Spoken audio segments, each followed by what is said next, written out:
So what I always did was, I kept this permanently up. So it says pull shift. I put it like 12 o'clock, like every other one, like 12 o'clock. It would be like 7, I guess. But see, they got fancy with it. Minus 12 plus 12 is 0. It's not really. So I kept this one like 12 o'clock, like that, and then put it out. And it's a perfect medium sound. So I kept the distortion and the bass low, that mid shift on, and this at like 7. And the thing tried this setting with the mid shift pull, and then just turn it up. So you don't need the crappy frequency range that this low end is at. So for example, instead of being like 60 hertz, it's more like 240 or something. It's a higher, muddier low end. So if you just take it out, then you can turn it up. You can get that searing, blasting, aggressive sound without actually it rumbling, even if you turn this volume up. So you're taking out the rumbling, the muddiness, and still getting intensity and volume. So in other words, don't let this do it, let the volume do it. Don't let this do it, like all high gain. Let the treble do it, and the presence, which is always, so my settings were, it's basically low, middle, high, and then extra high. So presence is sibilance, sibilant frequencies. So the settings would be, if you just want to say from 1 to 10, 7, 5, 6, 6, and this is 10. It's a world different. So an audio engineering trick I learned is you can make the guitar signal sound like there's more gain, more distortion, more crunch by letting the treble create the illusion. So like more trebles, high on the trebles will make it sound more distorted without having to do it. So if the cleanness is the priority, you're just trying to create the illusion of the sound anyway. So instead of you just gobbling up with hissing, saturated gain, it's like, what if you can get the same sound, but it's even cleaner? So you're preserving what you want to preserve. That's what I'm saying. If that's all you're really after, then just preserve that. But don't take anything away, right? But because the low end on this is not all that great, I just take it out and let the overall mass do it. So it's like, so if it's quiet and the low end is high, you can get more like impact, you can get the low end. But you can just turn it down and then do this anyway, because like you just gotta ask, what am I really looking for? So a $300 amp, and an audio engineering trick I learned is from one of my favorite records, is like the guitar sounds like there's a lot of distortion. The guitar sounds like there's a lot of distortion, but it's actually way cleaner and tighter and punchier. So then you let the trebles like give it that crispiness so that the gain isn't doing it. You're just making something else do it to get the effect you're looking for.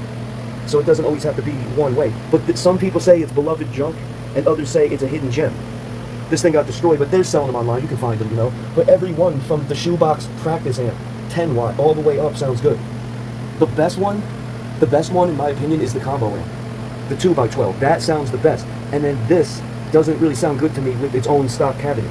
But if you put the Marshall in, so if you put it in the Marshall, it's solid plywood, so the sound isn't like the particle board, where it's porous and sound literally escapes out of it.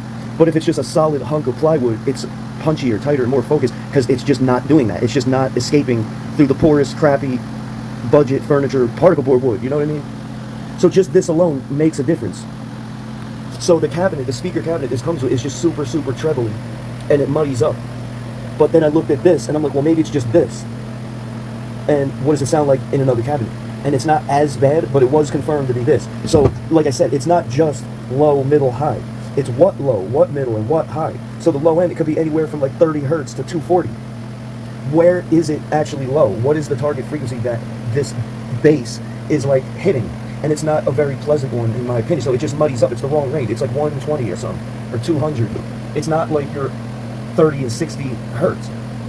You see, so there's actually a difference in bass, middle, and treble. So it's just on and on it goes. But this thing sounds unbelievable, man, because it's just a simple, basic sound. So I like it drier. I don't like a lot of distortion, because I'm like, dude, I can't even hear my own good technique. But it's good when you're like a beginner. It's good when you know, don't have the cleanest technique.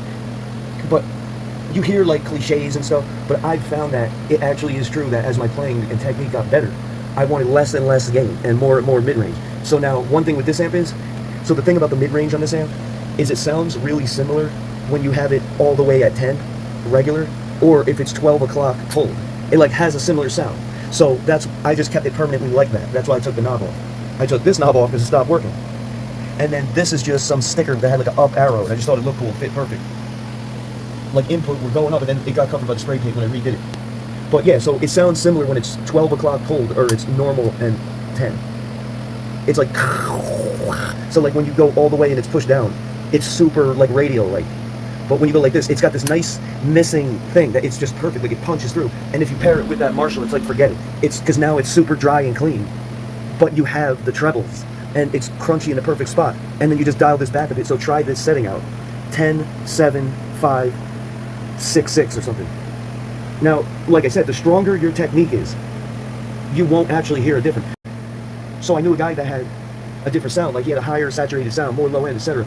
But his playing wasn't all that great. So, but it works though, you know? But like the harder you pick and the hotter the pickup, it's just something other than the amp making the power and the sound. It's actually your hands and the hot pickup. So you can dial this shit down. Like it has to be able to breathe, because then now you're just choking out the nice pickup you brought. It's just oversaturated, like there's no body to the sound, there's no harmonics and like all that. So just use the least amount and just play really hard, and it just punch you in the chest, dude. Everybody over the years always asks me, like, why is your palm muting so tight and so good no matter how fast? Why is it so much impact? But there's not that much gain. It's like, what's your secret? The secret is a high-powered pickup in the guitar and extremely hard playing with your muscles. So you're not just relying on like this kind of power. You're like backing off everything, and you're doing it. The pickup, so it's coming from another area. It's coming from the pickup and your hands and not the amp, just to make that clear. So the harder that you play, the less gain you can use and get a similar sound. That's what I'm trying to make. But the guys that don't play that well, they can get away with like a lot of gain and shit. It just sort of fills in the in-betweens and whatnot, and as you get better, I didn't like the same amount of a lot of distortion. I didn't like it. I'm like, because now I'm good, I'm better, but I can't hear myself. It's just super saturated. It doesn't have to be. So yes, it's demonstrably true with my entire 2-decade odyssey of music that the better your technique is, the less gain you use, and you don't really notice it. But if, like, again, if your power and strength of your muscle, like if you're not playing strong, then you can use more of this. It's just what you want to do. So somebody can criticize my settings because they can plug into it and not sound good. They just want more. But I'm like, okay, so you can change it and whatever, or you could just play better, and now you have an even more impactful sound because it's cleaner, but it retains the power another way. So it's even more tighter and punchier and drier and cleaner, like you would with this, but it's only like that, you know? Because again, you're compensating by playing better. This thing's awesome, man. The classic, rest in peace. The advertisements were hilarious. It's like the aggressive, juicy, seething tone of aggression and metal, and it's like this funny as hell. The Tone Blaster, fucking massive extreme overdrive. Like, get out of here with that. So I actually like the cheap amps. Like, I will get a Marshall MG and just ditch the cabinet. You know what I mean? Because it's not gonna be as loud with wattage and shit, but who cares? Like, you just want the sound at any volume. It produces a good sound, really good sound. I just like how dry you can make this sound. And you got the effects loop and all this stuff, so look at this. The bastard ate the wires to get through and get in. So yeah, this thing is like totally hose, bro, out of here. Like, forget it. So I'm gonna retire it, and I'm gonna use either a Marshall valve state or an MG, or just one of the cheaper things, because it's like a different context playing live than playing in the recording studio, trying to get a good sound. Solid states are good for recording because it's just always reliable. It's always going to be exactly the same. Like, it's just the thing with tube amp, there's nothing against it, but there's just too many more variables than I'm comfortable with affecting like the operation and mechanics and whatnot, and the character coloring the sound. It's just like, you know what I mean? It's just one more thing influencing it that doesn't have to be there. And I don't play live. I mostly play for recording, so like, what does it matter? Don't ever let anybody tell you like what's what, because only you can know what your goals are.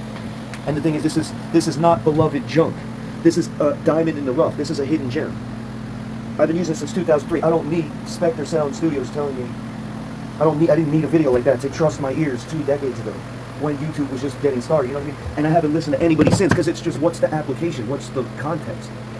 I want a nice utilitarian thing with the channel switching and the effects loop. I just want like a basic platform to build on from there. And this thing's already like totally killer. But it has a very unique sound, like it's almost like wrong in a good way, where it has this flat, crispy, like, it's just like a feel thing, you know what I mean? You can only really, like, everybody I played it, they're like, dude, holy shit, that's a crushing and devastating sound. And I'm like, yeah, it's because I turn the stuff down and I let it get out of the way. Like, I do the minimum of everything required, and then when I reevaluated shit years later, it's like I didn't even need to change it. It's just perfect. The methods and the philosophy that I approach it with. But I'm 100% buying another one of these, just because there's no way I'm getting rid of that sound. And you could, like, with the way, like I was saying with the computers, it's like there's so many ways you could just take this out and build it to be different that it doesn't matter. It's just a board like anything else. So you can start, it's like crazy.